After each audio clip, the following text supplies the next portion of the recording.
Assalamu alaikum, урматтуу мекендештер, амансыздарбы? Өзүбүз жөнүндө тааныштырып өтсөк, биздин атыбыз Алишер Кадыркулов. Фамилиябыз негизинен айыл чарба боюнча иштейбиз. Айыл чарбанын ичинде дагы өзгөчө белгилеп өтө турган болсок, кулпнай өстүрүү жаатында акыркы 5 жылда иш алып барып атабыз. Негизинен биздин айыл чарбага келишибиздин өзү бир тарыхы бар. 10 жылдан ашык миграцияда иштеп, ал жакта Кудайга шүгүр жакшы жетишкендиктерге жеттик. Бирок ошол жакта тапкан финансыбызды, кандайдыр бир тапкан акчабыздын бир бөлүгүн Кыргызстанга келип иш башташ үчүн, вложение кылыш үчүн мындай айтканда, топтоп кийин келип ошо Кыргызстанда иш баштаганбыз. Негизинен 10 жылдан ашык Россия жергесинде жана ошондой Түркияда эмгектендик. Көпчүлүк бөлүгү, 10 жылдын көпчүлүк бөлүгү Россияда болду. Азыраак бөлүгү Түркияда иштедик. Россияда иштеп жүрүп, ошол башында айткандай эле тапкан акчабыздын бир бөлүгүн Кыргызстанга келип салганга топтоп, анан ойлоп жүргөнбүз. 2015-жылы айрыкча ойлор туула баштады. Кыргызстанга кантип келип, эмне менен алектенсек керек экен деп. Ошолото Раматлык Кыргыздын чыгаан ишкери Рамат Табал деген бердиевдин интервьюсун көрүп туруп, ушундай өзүбүзгө бир импульс алдык, жаңы бир сезимдерди алып Кыргызстанга келишибиз керек деген сезим дагы да күчөдү. Андан тышкары өзүбүздүн эле балдарыбыз чоңоюп, мектепке барып калгандагы ошол жашап аткан айрыкча Россияда жашап аткандыктан алардын салт санасын өзүнө сиңирип, кыргыздын салт санасынан кайтып атканы бизди шунчалык дагы да ойго салды. Ошондо ойлоно туруп 2015-жылы Кыргызстанга келип биринчи жерибизди сатып алганбыз.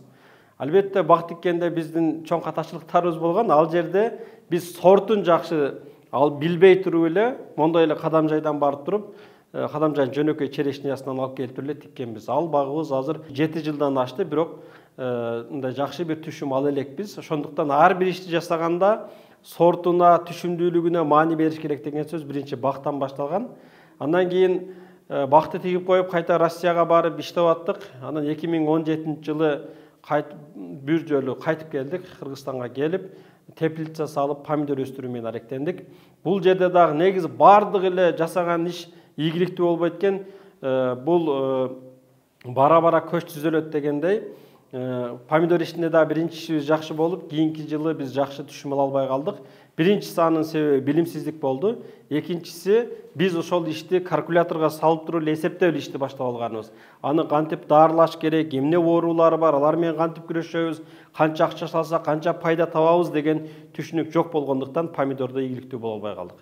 Анан ойлоно отуруп, ийгиликсиз болгондо оюңа келет экен, кайтып Россияга кайтсамбы же эмне кылсам деп ошондо оюма келди. 200 гектарлаган жерде кулпнай тигилген болсо, сөзсүз бунун пайдасы болсо керек деген бир түшүнүк болуп, помидордо калькуляторго салып эле ишти баштап алгандыктан кулпнайда бул катачылыгыбызды жоюп кеттик. Биринчиси Сокулка келип, элдер менен сүйлөшүп талаада тигилген кулпнайлардын сортун изилдедик. Андан кийин Жалал Абадтын Сузагына бардык.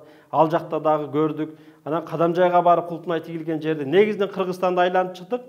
Кыргызстанда тигилген кулпнайлардын баары эле бизде көзүбүздө билгендей эле аты жок, бирок майда, колго алсаң тез эле ийип кетчү кулпнайлар болуп эсептелет. Анда биз толук кандуу бул жерде маалымат ала албадык. Маалымат эми алдык дегенде, бул жердеги тапкан киреше булак менен Кыргызстанга алыштын кереги жок экен. Андан көрө ошо чет мамлекетке чыккан дагы ыңгайлуураак болуп калды. Эми ишти баштагандан кийин коңшу мамлекеттерге да бир чыгып келейинчи, алар да кандай кулпнай тигип атат экен деп коңшу Өзбекстанга бардык. Казакстан, Россия мамлекеттерине барып кулпнай талааларын көргөндө, эмне үчүн бизде ошол коңшу мамлекеттерде тигилген кулпнай жок деген сезим ойгонуп, эгер ошол иште алардын тапкан акчасын эсептеп көрө турган болсок, алар жакшы эле киреше булак табат экен. Ошондо биз биринчи жолу Италиядан Клери жана Альба деген сортун алып келип, өзүбүз ошол теплицабызда, помидор теплицабызда кулпнайды тигип көргөнбүз.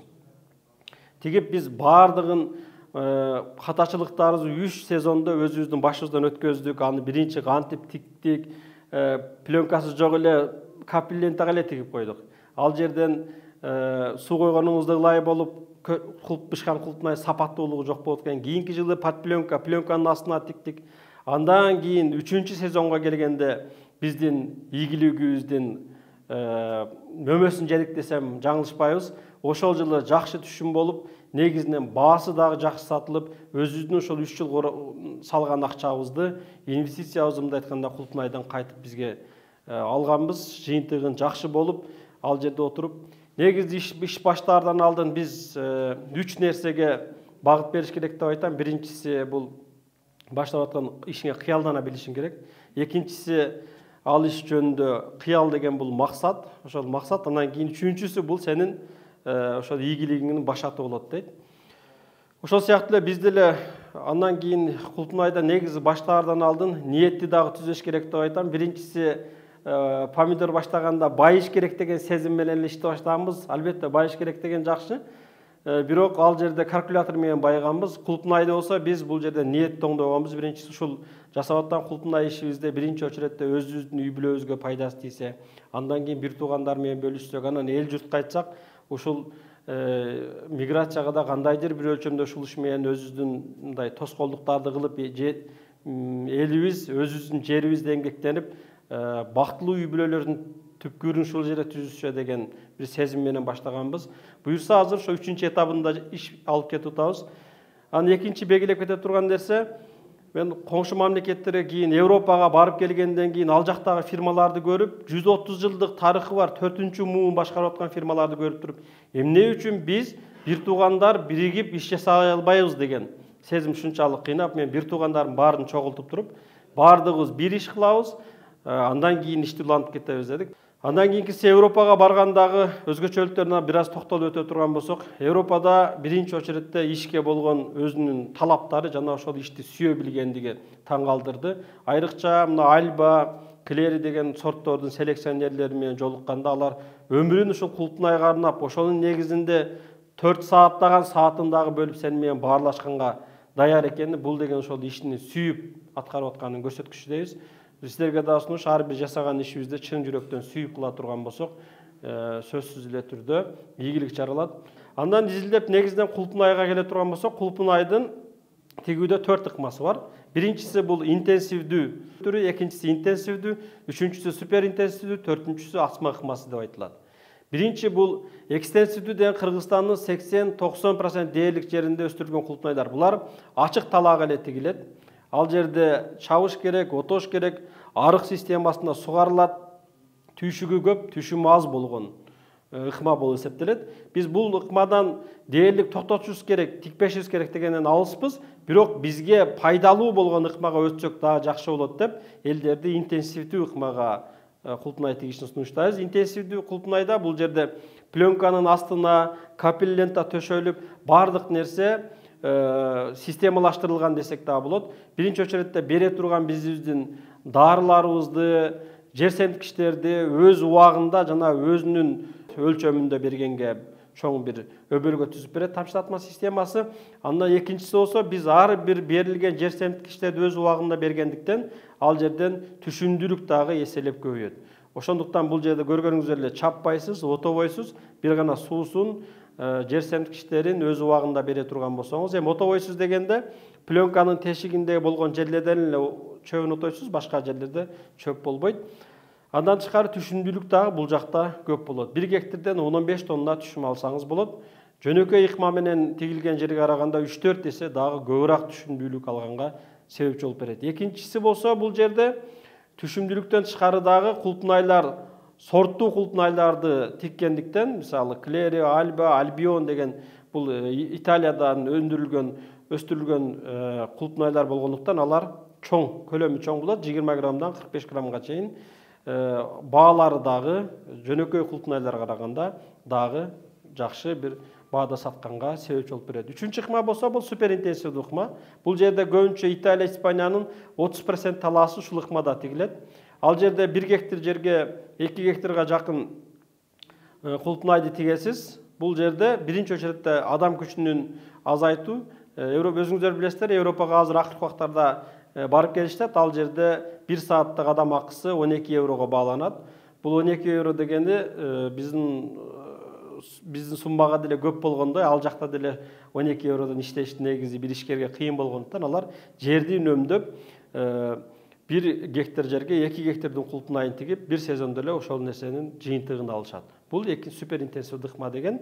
Бул төртүнчүсү болсо, бул асма технологиясы же болсо туннелде Кулпунай өстүрүү. Бул жерде бардык нерсе теплица сыяктуу же туннель сыяктуу жерде Кулпунай өстүрөт. Бул жакта түшүмдүүлүк дагы да артат.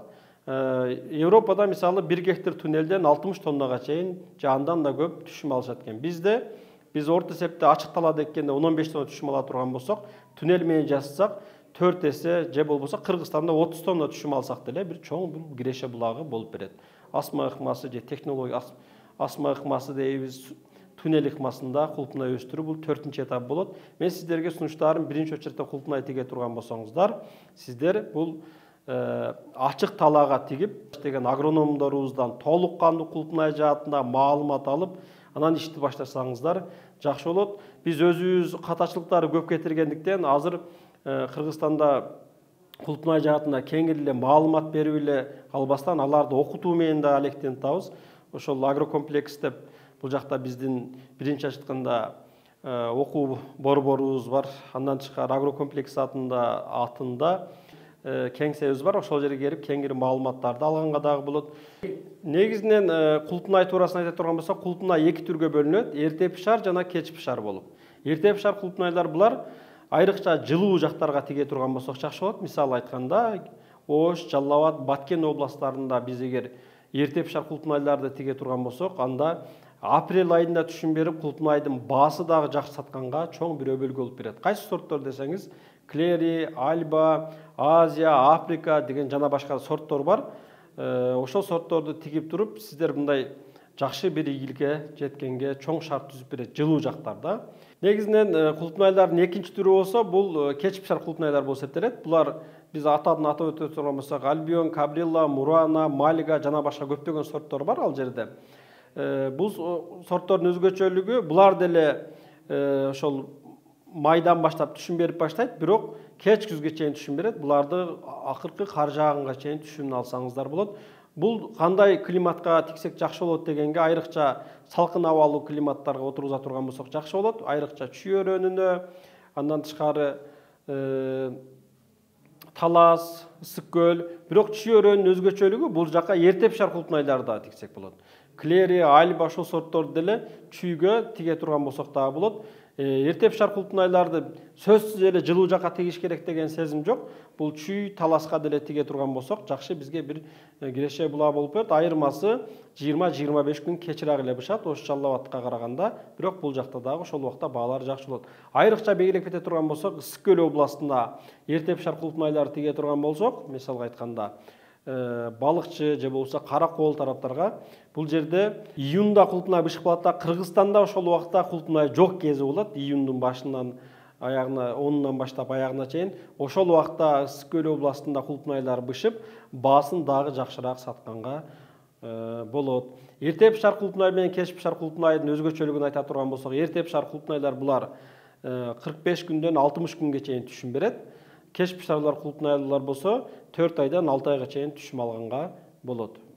Ал жерде түшүмдүүлүгү туурасында экөөнүн тең эле бирдей. Биз негизинен айтабыз, минимальный 300 граммдан 500 граммга чейин түшүм алсаңыздар болот деп. Негизинен биздин азыркы 2 жылдан бери биз менен иштешип аткандардын ичинде андан дагы көп граммда түшүм алгандар бар. Бирок сиздер ар бир нерсенин минимум эң азын алып туруп, дагы көбүрөөк иштеп көп түшүм алсаңыздар, ошондо өзүңүздөргө дагы чоң бир багыт болуп берет. Ошондуктан биз ар дайым минимальный айтып 300 граммдан 500 граммга чейин түшүм алсаңыздар болот деп айтабыз.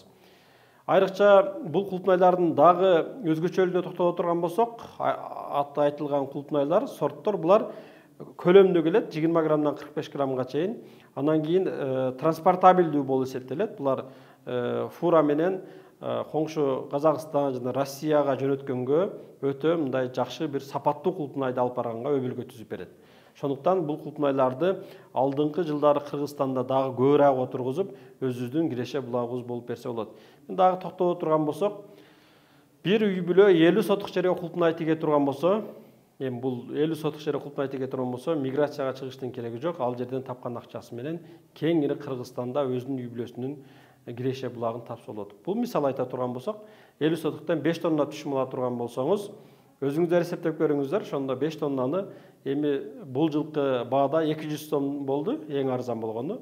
Ошондо сизде 1 миллионго жакын Киреше булагыңыз болот. Бул 1 миллион Кыргызстанда акча тапсаңыз, эч жакка чыгыштын кереги жок дейм. Ошондуктан биздин жасап аткан ишибиздин негизги максаты ошол Кыргызстанда өзүбүздүн айыл чарбада иштей турган иштер көп. Ошонун эң киреше болуп бере турган нерселерди тиге турган болсок, ошондо гана бизге чоң пайда алып берет. Арпа, буудай, башка нерселерди да тигишибиз керек. Бирок айрыкча бизге биздин чөлкөмгө жана ошондой эле биздин негизги үй бүлөбүздүн киреше булагы кайсы өсүмдүктү же кайсы мөмөнтү теге турган болсак пайдалуу деген нерсени изилдеп туруп иш жасай турган болсок ошондо ийгиликке жетебиз. Эми биздин сиздерге сунуштарыбыз Кулпунай жаатында 5 жылдан бери иш жасап аткандыктан Кулпунайды теге турган болсоңуздар сөзсүз бул ийгиликке жетесиздер деген ойдобуз. Биринчиси өзүңүздөрдө мээнет болуш керек. Негизинен бир ишти баштаардан толук кандуу маалымат албай туруп, ошол жаатында окубай туруп ишти баштаганда сиздин салган акчаңызды жоготуп алыш коркунучу бар. Биринчи очередте сиздерге кеңешибиз ишти баштай турган болсоңуздар, ошо баштай турган ишиңиз туурасында маалымат алып окуганыңыз дагы абзел болуп берет сизге. Бул деген ишиңиздин буюрса чоң ийгиликке алып келишинин башаты болуп эсептелет. Кыскача айтканда ошол биздин негизги урааныбыз бириксек баары колдон келет дейбиз.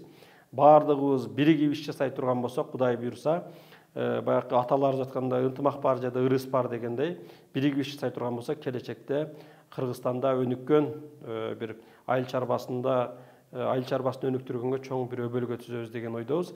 Андан тышкары дагы биздин ошол жакында Европада болгон сапарыбызда, ал жактагы селекционерлер, агрономдор менен сөзгөнүбүздө Кыргызстанда негизи кулпунай өстүрүү тармагында чоң бир иш жасаса боло турганын алар деле айтышып атат. Буюрса, алардын дагы бизге жакын арада биргелешип алар менен да иштешебиз. Ошондо дагы чоң ийгиликке жетебиз деген ойдобуз. Башында айткандай эле, бириксек баары колдон келет. Ар бир сиздердин ийгилигиңиздер биздин дагы ийгилик. Кыргызстанда бир үй бүлө ошол сыртка чыкпай, ичибизде эле мамлекеттин ичинде калып, өзүнүн балдарын ушул жакта тарбиялап, келечекте бактылуу үй бүлөлөрдөн болуп, андан тышкары Кыргызстаныбызды өнүктүрө турган бактылуу балдарды тарбиялап калтыра турган болсок, бул дүйнөдө кандайдыр бир өлчөмдө бир мамлекетибизге, элибизге, жерибизге кызмат кылган болуп эсептелебиз. Буюрса баардыгыбыздын үй бүлөбүздө тынчтык, амандык болсун, мамлекетибиздин асманы ачык болуп, өнүккөн өлкөнү куруучулары же өнүккөн өлкөнү кура турган перзенттери тарбиялашты бизге Кудайым насип кылсын.